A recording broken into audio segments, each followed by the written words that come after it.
By late Sunday morning, it looked like a hurricane was headed just for King Street. Most businesses were closed as owners and volunteers hurried to clean up broken glass and nail plywood over their windows. Tourists checked out of hotels early and were issued refunds for canceled tours.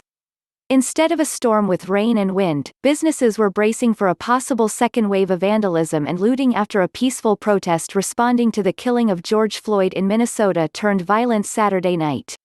"We just got ourselves back open and now this," Helen Hill, CEO at Explore Charleston, said Sunday.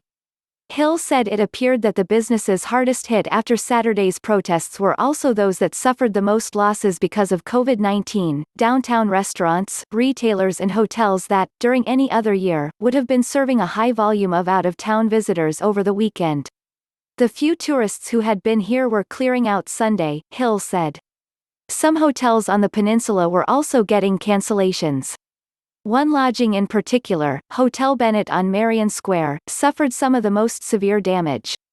Windows all down the side of the building facing King Street were smashed. It's too soon to tell what the financial toll from the damage will be for the downtown business community. Much will depend on what happens next. Storefronts along King Street were boarded up Sunday whether the windows had been smashed in or left untouched. Business owners weren't taking the risk in case protests turned into property damage for a second time. "I have no idea yet how this is going to affect my business," said Martha Walters, whose store, 2 Cumberland, was broken into and looted. "Things were starting to pick up, and people were excited to get their lives back. This is a blow no one expected."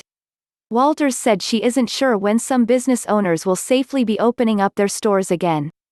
Indaco, an Italian restaurant on King Street, had just reopened its dining room last Wednesday. Its windows were severely damaged Saturday night, and the restaurant put out a message on social media that they would close again until this upcoming Wednesday. "We are deeply saddened by the events that occurred last night, and by the damage done to so many of our local businesses, especially at a time when we are trying so hard to rebuild," the restaurant's statement said. While businesses have been sparring with insurance companies over whether they can be covered for losses due to COVID-19, the issue of coverage for the kind of vandalism King Street businesses experienced should be much more straightforward, said Charleston attorney and city councilman Ross Apple. "This type of loss is way more within the realm of what is normally considered covered under most commercial property policies," Apple said.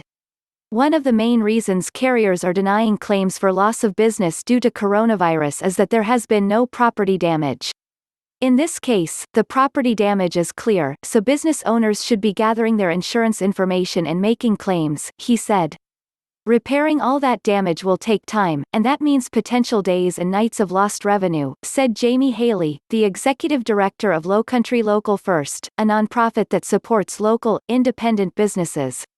"Losing a day and a night of sales, at a time when people are already working twice as hard for half the revenue, it's devastating," she said. Some national retailers were hit, but many of the store owners sifting through glass Sunday morning were local small business owners like Jonathan Sanchez. The front window of his store, Blue Bicycle Books, was smashed and some books were stolen. A couple of them, including a signed book from the humorist David Sedaris, were returned to him in the morning after they were found on a nearby side street. Volunteers helped them clear the glass quickly, and the store was boarded up and open for business by mid-morning. Though it didn't seem like anyone was in the mood to browse for books, Sanchez said he still planned to stay open for at least part of the day. "This is the most people we've seen on King Street in a long time," Sanchez said, referring to the volunteers who had packed the street Sunday morning, wielding trash bags, brooms and water bottles. Business owners up and down King Street agreed that the show of support was the one bright spot from the day. Roy Neal, owner of the taco spot El Jefe on King Street, said that while Saturday was probably the worst night he'd ever experienced, what he saw the following morning was the spirit of Charleston. "We're getting some tough cards dealt to us," Neal said about seeing his business broken into just a few weeks after he could reopen it. But he predicted that some of the same patrons who were in the restaurant the night before, sheltering along with his employees on the back patio, would be back out there in the morning to help them clean up.